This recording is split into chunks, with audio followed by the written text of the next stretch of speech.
ኳስ እንግዲህ ይላል በፍጻሜ ጨዋታ ማን እንደሚያሸንፍ እርግጠኛ መሆን በጣም ይከብዳል።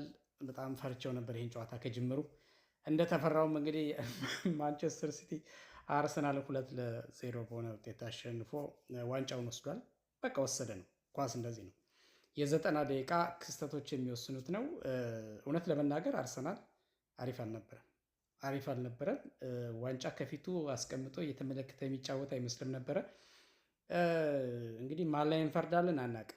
ይሄ ተደራራቢ ስሜቱ፣ ጫናው፣ ምኑ ብቻ ብዙ ነገሩ እግር ኳስ አንዳንዴ ምንድን ነው ይሄ የእግር ኳስ የእግር ተንቀሳቅሶ ብቻ የሚጫወተው ሳይሆን ስነ ልቦናን ይጠይቃል። ያው ጋርዲዮላ ልምድ ያለው አሰልጣኝ ነው፣ ቡድኑም እንደዚሁ። ስለዚህ ይሄ ዋንጫ ዋንጫ ዋንጫ የሚለው ጩኸት በዚህም በዛም ስላለ ትንሽ ፍራስትሬሽንም ያለ ይመስለኛል። አይ ነው አላውቅም፣ ብቻ ምን እንደተፈጠረ በደንብ ለማስተዋል በስሜት ስለነበረ ጨዋታውን እያየ የነበረው በአስተውሎት ነገሮቹን እያንዳንዱን ነገር ለመንቀስ በጣም እንዲህ መዞ ለማውራት ያን ያህል ምቹ የሆነ ነገር የለኝም። ለማንኛውም ማንቸስተር ሲቲዎች 2-0 አሸንፈው አርሰናል በዋንጫ ጨዋታ ወስደዋል። እንግዲህ እንኳን ደስ አላችሁ ነው። ከዛ ውጭ ምንም ሊባል አይችልም። እግር ኳስ ሎጂኩ መዝናኛነቱ ነው። እግር ኳስ ሎጂኩ አሸናፊው ዋንጫ ይወስዳል ነው፣ ወይም አሸናፊው ነጥብ ይዞ ይወጣል ነው። አለቅ። ስለዚህ ማሸነፍ፣ መሸነፍ፣ አቻ መውጣት ነው። አቻ ቢወጡ በፔናልቲ ነበር የሚለያዩት፣ ሻምፒዮኑ መለየት ስላለበት። ግን በጨዋታ ጨዋታውን ገለው ወስደዋል ሲቲዎች። ይመቻቸው።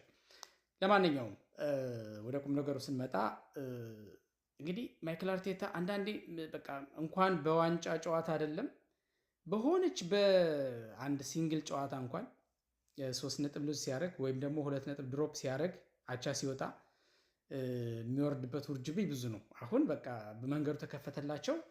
የክለቡ ደጋፊዎች ሳይቀሩ አሁን ይዘምቱበታል። በምንም ጥያቄ የለውም። ግን የምር ክለቡን የሚደግፍ ሰው ግን በዚህ ሰዓት አንደኛ የእግር ኳስን እውነት መረዳት ነው። የፍጻሜ ተጋጣሚው ማንቸስተር ሲቲ እና ፔፕ ጋርዲዮላ ነበሩ። ስለዚህ ዋንጫውን እርግጠኛ አርሰናል እንደሚያነሳ እርግጠኛ ሆኖ የነበረ ሰው ካለ እሱ ስህተት ነው፣ ተሳስቷል ማለት ነው። ስለዚህ በቃ ተሸነፈ፣ ዋንጫውን ሉዝ አደረገ። ስቲል አርሰናል አሁንም በ3 ግንባሮች አለ። እንደዚህ ብለን ስናወራ አይ 4 አላችሁ፣ 3 አላችሁ፣ 2 አላችሁ፣ 1 አላችሁ፣ ከዛ ባዶ ትገባላችሁ ሊሆን ይችላል።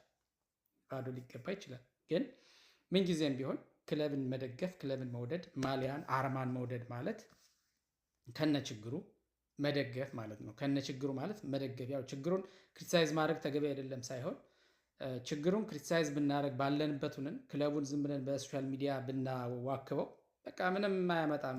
ሌሎችንም ውድድሮች ምናምን ብለን በፍራስትሬሽን ሙድ የሆነ ነገር ብንል ያው ሞር ክለቡን ዝም ብሎ ከመጥላት፣ ከማጥላላት፣ ከማዋረድ፣ ዝቅ ከማድረግ ውጭ ምንም የሚመጣ ነገር የለም። ራሳቸው የክሩ አባላቱ የቡድኑ የኮችንግ ስታፉ ሊሆን ይችላል፣ ወይም ደግሞ በመገምገም ነገሮችን በማየት ለውጥ ሊያመጣ የሚችል አካል ቁጭ ብሎ ከጨዋታው በኋላ ይመለከታል። በቀጣይ ጨዋታዎች እንኳን አሁን ቀጣይ በኤፍኤ ካፕ አለ፣ በአውሮፓ ቻምፒየንስ ሊግ አለ፣ በእንግሊዝ ፕሪሚየር ሊግ ኦልሞስት የተወሰነ ፐርሰንቱንም በነጥብ እየመሩ ራቅ ብለው ነው ያሉት እና በቀጣይም ደግሞ ተመሳሳይ ነገር እንዳይገጥም ምን መደረግ አለበት የሚለውን ሙያቸው፣ ስራቸው፣ እንጀራቸው የሆኑ ሰዎች በደንብ ያወጣል። እሱ የኛ ስራ አይደለም። ስለዚህ ክለባችን እኛ ሲጫወት ማበረታታት ነው። ከተሸነፈ በኋላ ደግሞ ለጊዜው ብስጭቱ ቢኖርም ደግሞ በኋላ ወደ ቀልብ መጥቶ ክለብን መደገፍ ነው በጽናት። ትልቁ ነገር እሱ ነው። ስለዚህ ማንቸስተር ሲቲ በሚገባ አሸንፎ ነው የወሰደው። አይ ቲንክ ለማንቸስተር ሲቲ ይሄ የአመቱ ብቸኛው ዋንጫ ሊሆን ይችላል ብዬ አስባለሁ። ምናልባት ፕሪሚየር ሊጉን አላውቅም። ፕሪሚየር ሊጉን እድል አለው ከበረታ፣ ምናልባትም ከበረታ ሳይሆን አርሰናል ከደከመ፣ ሲቲ ከበረታ ሳይሆን አርሰናል ከደከመ ነጥብ የሚጥል የሚሸነፍ ምናምን ከሆነ ቀሪ 7 ጨዋታዎች ላይ የሚጃጃል ከሆነ ይወስዳል ሲቲ አሁንም ቢሆን ፕሪሚየር ሊጉን። ነገር ግን አይመስለኝም። አርሰናል እንደምንም ብሎ ነጥብ መጣሎች ሊያጋጥሙ ይችላሉ። ሽንፈት ላይ ብዙ ያስተናግዳል ብዬ አላስብም። ቀሪ ጨዋታዎችን ምናልባትም ከራሱ ከሲቲ ጋር ሲገናኝ ቢያንስ አቻ መውጣት ያቅተዋል ብዬ አላስብም።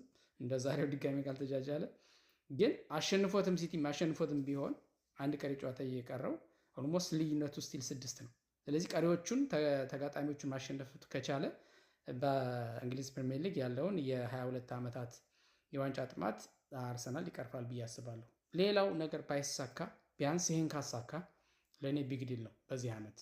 ምክንያቱም አርሰናል በዚህ ዓመት ፕሪሚየር ሊጉን አነሳ ማለት ቀጣይ ዓመታትን ቁጥር 1 ተፎካካሪ ነው፣ የሊጉ ተፎካካሪ ነው የሚሆነው። ምንም ጥያቄ የለውም። ያሁን ምንም ስም ልታወጡለት ትችላላችሁ። ካለው ስኳድ ከእድሜ አቬሬጅ ካላቸው የእድሜ ተጫዋቾች እድሜ ሁኔታ ወሳኝ ተጫዋቾች ውላቸውን ከማራዘማቸው የተነሳ አዳዲስ ፈራሚዎች ብዙም ከሰረ የምንለው ተጫዋች እስከሌለ ድረስ አብዛኞቹ ኢፌክቲቭ እንደመሆናቸው መጠን አርቴታን በቲም ውስጥ ከቀጠለ ድረስ አይ ቲንክ በቀጣይ ዓመታትም ተፎካካሪ ነው። ቢግ ፎር ውስጥ ነው በእርግጠኝነት የሚጨርሰው፣ ግን ደግሞ ድጋሚ ሻምፒዮንነትም ክብርንም ይቀናጃል ብዬ አስባለሁ። ስለዚህ አርሰናል ኦልሞስት የተገነባ ቲም ነው።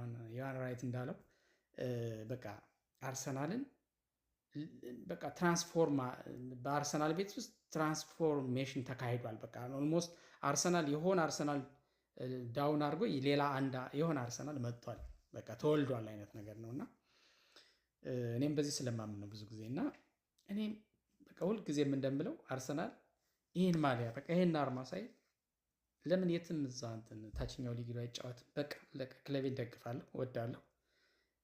ቢያሸንፍ ደስ ይለኛል። ካላሸነፈ ደግሞ እንደዚህ እንደዛሬው ከተሸነፈ ደግሞ ተሸነፈ ነው፣ አለቀ። ምን ታደርገዋል? የተወሰነ በሳጭት ይኖራል። ከዛ በኋላ ግን ወደ መደገፍ መምጣት ያስፈልጋል።